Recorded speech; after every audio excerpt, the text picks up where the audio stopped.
Hello, and welcome to the Voices of Autism's 2023 Speaker Series. We've had the opportunity to meet with Julia Kate Mitchell, the Inclusive Job Coach at Pacific Autism Family Network, located in Vancouver, British Columbia, Canada. Julia enjoys outdoor swimming, fantasy fiction, public speaking, coaching, and doing advocacy through her various social media channels. Welcome to Julia. Well, thank you for having me. I don't know if I'll be able to answer all of the questions, but I'll do my best. And I know it's different for everyone's path. And when I was younger, my biggest anxiety was like, what am I going to do when I'm older? What job am I going to have? I was always saying this to my mum. So I can appreciate that it is very stressful. And the path I have taken has definitely not been a straightforward one to get to where I am now. But I will do my best to support other people and making sense of things. And I think it's pretty common that, career paths aren't necessarily like linear paths for everybody, right? So I think, I went to school to be a special educator, and here I am making a podcast. It's weird the way that you can end up where you can end up. But those random one-offs can sometimes take you in the most awesome directions. And I know that everybody who knows you at work is already really excited that you're on the team. So huge thank you. It's important when we are looking for work that we understand certain things, like how often do I want to work? For how long do I want to work? The type of environment. What are some things that in your mind that are important to know about yourself when you're looking for any specific job? For me, I had no idea what I wanted to do. I had this friend at school called Sarah, and she was really adventurous, and we'd always go on little adventures together, and she decided to get a job in Italy. And so I was like, okay, I trust Sarah, that sounds fun, I'm just going to copy what she did. And so that was kind of just how it started, being like, this is a capable human being that I admire, and I'm going to copy it. And then when I did that job, I then learned about my strengths and weaknesses, and then I applied that to my next job. I realised that I wasn't cut out for full-time work, maybe, in that capacity. I hate working in a kitchen. So, yeah, I think it's just being open to the idea that maybe you don't know what it is you want to do. What was getting your first job like? Well, I've had so many, and I started working so young, but the job that I have now, where I ended up, so I've been with PAFN for 7.5 years, and I didn't apply for a job. I was unemployed and feeling quite frustrated, and I was sort of in this fightful mode of, I'm going to contact these companies and ask them about their inclusive hiring, because I felt like I had been discriminated in the past. So I was feeling freshly burned, and was going, okay, well, who's going to actually support me? Because, it was a long story. Anyway, so I called up the PAFN and I said, hey, what are your inclusive hiring practices? And they said, oh, well, we've got this job and this job and this job. And I said, okay, but are those open to everybody? And they said, yeah, sure, why don't you come on in and we'll talk about it. And so I was thinking, this is fabulous. I'm gonna get to go in and one-on-one meet this organization and really grill them and give it to them. And I walked in and they were just so pleasant and friendly, and they told me all about everything that they're working on and these brand new initiatives. And the next day I walked out of there, felt so great. The next day I got a phone call and they said, hey, so we've got this job and we'd like to offer it to you. And I was like, wow, I have no experience, very little experience in this direct position that you're offering me, but I think my skills are transferable and I clearly made a good enough impression. So I sort of ended up in a weird career path that I had not gone to university for. But I had no idea what I was getting myself into. So for me, knowing what I would have wanted or had specific goal in mind, I think probably would have taken away a little bit. That said, I kind of feel like it's important to know things like, I'm definitely not a night owl. I'm definitely not into working in a kitchen. I'm definitely not into certain things. I definitely don't want to get paid minimum wage because I live, in a big city and I want to live on my own. And for me, it was more just a matter at the time of I'm on a path to find out who's got inclusive hiring practices. So you identified a need that you had. You found communities that claimed to support these people yourself. You went in and you were upfront. You were like, you wanted to kind of test it and be like, how realistic is this? Is that what I'm hearing? Yeah. And then, so you were just like your authentic self. You were like, this has been my experience, and they liked it. Yeah. And 7.5 years later, I'm still there. They still haven't managed to get rid of me. I love that. I think that's one of the biggest things I would say to people is like, be authentic. Like, don't try to say that you are something that you're not, because people will see through that, right? 100%. Totally. Thank you for sharing that with me. I didn't know that. For sure. It's a weird story, and when I tell people, they're like, "What? You didn't apply for the job you have?" Okay. Well, not really. I think maybe they thought I was applying for it, but I definitely not. I was really just like rampage, sort of rage mode. Well, I can imagine a lot of people maybe listening to this will also be in that place. I know that I've burnt out of my jobs and haven't known why, and I think I've internalized a lot of that rage and kind of put it back on myself, which is why I'm also so grateful to be able to work for this organisation, because I feel like I can self-advocate without it be reciprocated, Yeah. They'd be understood. Yeah, totally. And that's the amazing thing about where we work is like, I don't know, maybe I'm biased, but I feel like everybody there has got my back. It's really easy to feel appreciated as someone who is part of the neurodiversity rainbow. So we're thinking about looking for work, and using my story for example, obviously I did not come prepared with a cover letter or resume. So that wasn't something that I had prepared for, but the job that I got was as an employment specialist, where I had to teach people how to write cover letters and understand the importance of a cover letter. And I had to learn that on the job.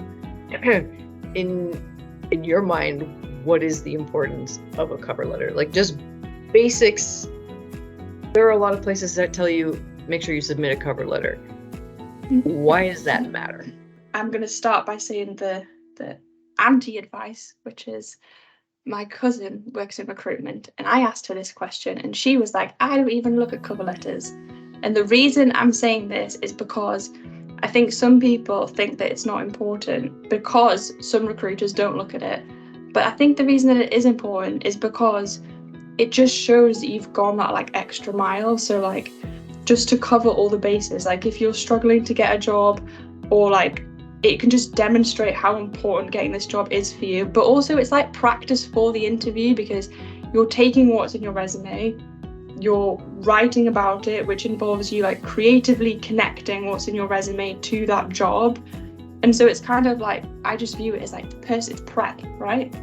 Mm-hmm. It's so I think instead of people being oh, why do I need to? Maybe it's oh, I get to prepare in this way, and this is how it helps me. And it's just a highlight of what is already in your resume, and you just take the important parts and connect it to the words in the job description, the key things that they're looking for. Yeah. Make it sound easy. It's hard the first few times, but I guess after we've done it a while, it will just become easier. It can be a bit laborious. And I would always use the AI tools. Do you have Grammarly or something? But I'm Grammarly, yes. Yeah, and those are super helpful. But then you also have to be careful. I've seen a slippery slope with people using AI to sort of boost their resume and maybe embellish their skills a little bit, or make themselves sound like a better cover letter writer than they actually are. I have noticed some quite flowery cover letters that look maybe generated, but you know, we all gonna do our best. But I couldn't possibly agree more with the framing of the importance of a cover letter, sort of as being like a supplementary. Instead of standing in front of the mirror and practicing my hi, nice to meet you, you're going to like work on getting ready for the resume and the interview, putting them together. Cover letter, smash, smash, smash, beautiful sandwich. And it shows that you have like some basic like skills. Like it involves, you're being polite. Shows that you can write, that you take time to put it together. Like, yeah. So I have also noticed in the past a lot of people will put the wrong company name on their cover letter. I've had a lot of cover letters come through and be like, that's not this company. That's not who you're applying to. So that's something else that I wanted to ask you about, is as easy it is to copy and paste the content of your cover letter. Do you think that there is some importance to tailor it to each job? Oh, I tailor my resume and CV to every job. My resume and cover letter to every job. Every single one. I wouldn't send off one generically to all employers. I just think it's not useful for you. They're going to notice. And it is, in the long run, that is going to like decrease your confidence because you're not going to hear back from as many places. I would just, like job description, highlight the key things that they're looking for, go to your resume, adjust is it called a verb, the action words to match the action words. Yes. In the in their cover letter, and then do the exact same in your cover letter. Does that make sense? I felt like I jumbled up my words there. Sorry, I do that a lot. Yeah. No, it totally makes sense. Okay, good. Yes. So what would be a really killer way to make yourself stand out? You've got your cover letter, you're working on it, and you're getting ready to submit. How is your cover letter going to stand out from everyone else's? I don't think it's going to. If I'm being honest, like I don't think any cover letter really is going to stand out. I think because it is just a highlight of your resume, you only have your own experience. I think the best thing you can do to stand out is call up. Like that's what I do. I call up, I'm like, hi, do you know if this job's available? And then whilst I've got them on the phone, I'm like, oh, what do you like about working there? And be like, oh, what's your name? And then you find them on LinkedIn. And then, like you send a message, like, oh, I just applied for this job. Like, I honestly just think it's about connections. Who do I address the cover letter to? Okay, great. So make sure you directly send it to that person. And like, I know for some of us it can get really anxiety provoking, but once you have the kind of script and you know what you're looking for, it's less about like, this is the sentence I'm going to say. It's more like, what information do I want to draw out? So maybe accept that your cover letter might not be the best, but there might be connections you can make. It's like all about the other stuff, it's the package. Love it. I love it. That's an amazing answer. It's the truth. And like, you never know like how far just like being a good, I don't want to say like good person, but just like having a genuine interest in humans really helps. And it can be difficult for some of us because we can be anxious. I know I have a lot of anxiety, but like just the little details, people remember that. And also a big thing I want to add here is that when people are hiring, you might have all the right credentials, but if they don't think you're a good fit for that team, it doesn't matter how amazing you are, they want someone on that team. And a lot of the time that involves just like being able to get along with other people, you know, because the job's one part, but the rest of it is you've got to be able to chat with the people in your team, get along with them. You want to add value to their day, you know, like as like odd as it sounds, like you do. So yeah. Amazing. Yeah. So if you're getting yourself geared up, you're ready to start looking for work, you feel like you've got some jobs that you want to apply for, you have either submitted or are getting ready to submit your paperwork, how can you boost your confidence to do this?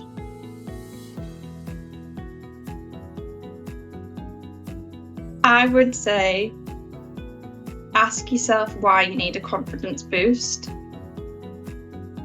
Because I think if you need a confidence boost, is it because you think you're lacking something? You know, be honest, like, is this job, you know, maybe you don't have all the credentials? And like confidence is something you gain through making small achievements, right? So if you're sat down at your computer and you are applying for this job, just ask yourself, like, what are all the little steps you've done to get to this place? Because you can't just fake confidence. Like, well, people see that, like, just really try to draw on all of the things you've done. Because again, in the interview, that's going to be that stuff that when they ask questions, you're drawing on these past experiences, you know? So look at what you have done, and you will have done more than you think you have. Like, if you haven't got that much work experience, draw on your life experience. If someone asks you a question in an interview and you can't necessarily relate it to a job, or you have a better answer from lived experience, you can even say that. I'd be like, I have this really good answer, but it's actually just lived experience, it's not work experience. Would you be okay with me sharing it, you know? Yeah, people value authenticity. And so, yes, you have achieved stuff. Amazing. So let's say you've got the interview and you're getting ready. You've got the time, the date, you know how you're getting there. The idea is that you want to dress up for an interview. Traditionally speaking, that's what people do. Is that still something that you need to do for every job? Well, SF, every time I've met you, you look really smart. And you're really good at your job. Can I ask you, do you feel like, what do you feel like to that question? So, I feel like the answer is no, that you don't necessarily have to dress up. I kind of feel like it's dependent on the job. I mean, if I'm going to, you know, apply for work as a farmhand, I'm not going to wear my dress shoes. I'm also probably not going to wear like galoshes, you know, or my dirtiest boots. But I kind of feel like, you know, if you're going for a corporate type job, maybe like a business casual type thing, but it's also dependent on how you want to present yourself. I have a hard time answering that question. This is why I'm asking you. That answer right there, I think that's true. Yeah, I think so. Maybe it's like you don't need to dress, like if we think of like dressing up as being like fancy, maybe it's like dressing appropriately. But then I guess also, like, if the farm interview is in like the kitchen, like you said, you don't need to wear the farming gear. So like, yeah, maybe I would say, yeah, it doesn't necessarily mean fancy, but just like, or I would say always have like your hairbrush and things. Mm-hmm. Like have like the grooming, do your grooming, and then yeah, you could even like look online, like what would be an appropriate thing to wear for this interview. And yeah, like I said, I think, yeah. Totally utilize Google. Absolutely. What to wear for this type of interview. 100%. I totally farm everything out to Google. I Google everything. Okay, so I've got a little bit of a tougher one, a more specific question, because I think this also stops a lot of people dead in their tracks in an interview. What are some examples, maybe, of some questions that you would ask an interviewer?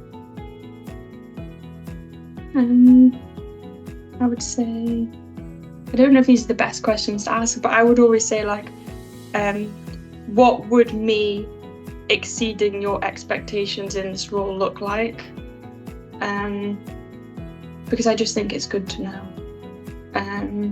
I would ask them what is their favourite thing about working for the company, where do they see this position going in however many years, like what's the route, like if you're very career orientated, where could this take you in the organisation? Is there opportunity for growth? Who would be in your team? I would not ask questions like how many holidays do I get a year, or don't go straight in with the can I work from home straight away, like all these things. I would say, although that really works for you, so I can't say, like, but I would say save those questions, but then yours was more like you were doing the advocacy grill, right? So it's different, I think, in this scenario, because they're not looking for that.